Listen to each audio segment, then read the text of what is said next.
Ukraine will head into the new year with a dwindling stockpile of weapons and no guarantee of when US and European aid will arrive. The Senate gave up on negotiations last night, still at an impasse over more than $60 billion in military aid, with Republicans refusing to budge until they have secured the concessions they want on border reform. On the front lines, the Ukrainians are currently outgunned. The priority for the next few weeks, said military sources, is to preserve equipment and personnel and in some places withdraw short distances, leaving minefields in place. But there is, of course, always the risk the Russians could break through. And one of the major concerns for Ukraine right now is troop levels. Kyiv needs to mobilise an additional 100,000 men just to maintain current force strength. Mobilisation rates, we're told, are below 50% of their target and maybe as low as 15% in some regions. President Zelensky said last night without volunteers he will have to draft over 500,000 men. But who would volunteer without the weapons to fight? They've suggested to mobilize additional 450,000 to 500,000 people, which is a very significant amount of people. And I told that I would need to have more arguments to support that, because this is primarily a question of people. It's about the justice and the fairness. It's about the defense capacity and the question of funding. As for the people, I need specifics. The US Secretary of State, Antony Blinken, said there is no other magic pot of money for supporting Ukraine, reiterating the importance of President Biden's funding requests that he wanted approved by Congress. It is in the interests of the United States, he added. The support that we have designated for Ukraine, that is running out. It's running down. We are nearly out of money that we need, and we're nearly out of time. It builds our own defense industrial base. So, in many ways, this is a win-win for us, and it's why I would hope Congress acts quickly. We know who will be happy if, for whatever reason, this budget request does not go through. And they're sitting in Moscow, they're sitting in Beijing, they're sitting in Tehran. Well, let's get some reaction to that first from the Ukrainian perspective. We can speak to the Ukrainian MP, Oleksandr Tarnavskyi, who's been in Washington lately. He's with us tonight. Thanks so much for being here. Let's talk first of all about your disappointment. Negotiations ending last night. Senators off for their Christmas dinners. They're leaving you in the breach.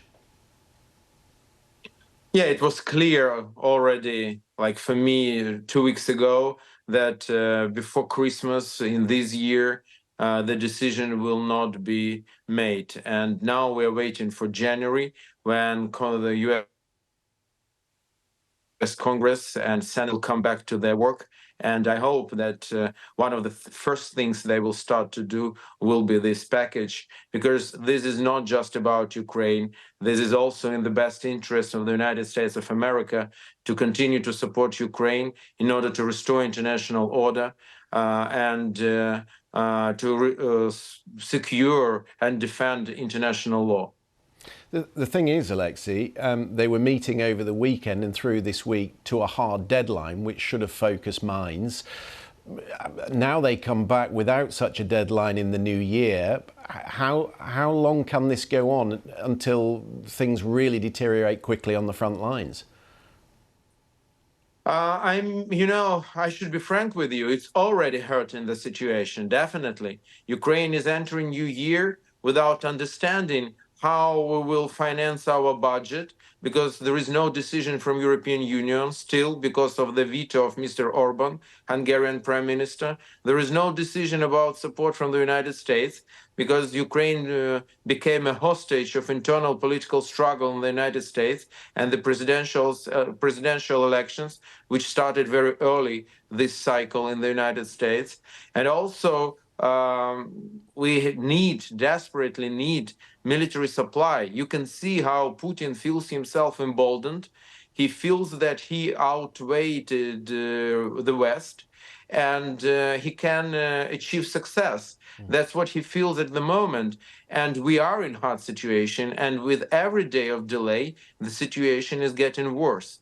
And after all huge investments to Ukraine and to support our country in this war, for which we are very thankful, after so much at stake, because Putin is not going to stop. And other tyrants throughout the whole planet are watching what will happen with Ukraine. And after all of this, just to become again just a hostage of internal political games, it's very hurting, it's very concerning. And I should tell you, I think it's just unfair Yeah. because for these days of delay, we will pay by hundreds of lives of Ukrainians. Yeah, and clearly that is weighing on morale, Alexei.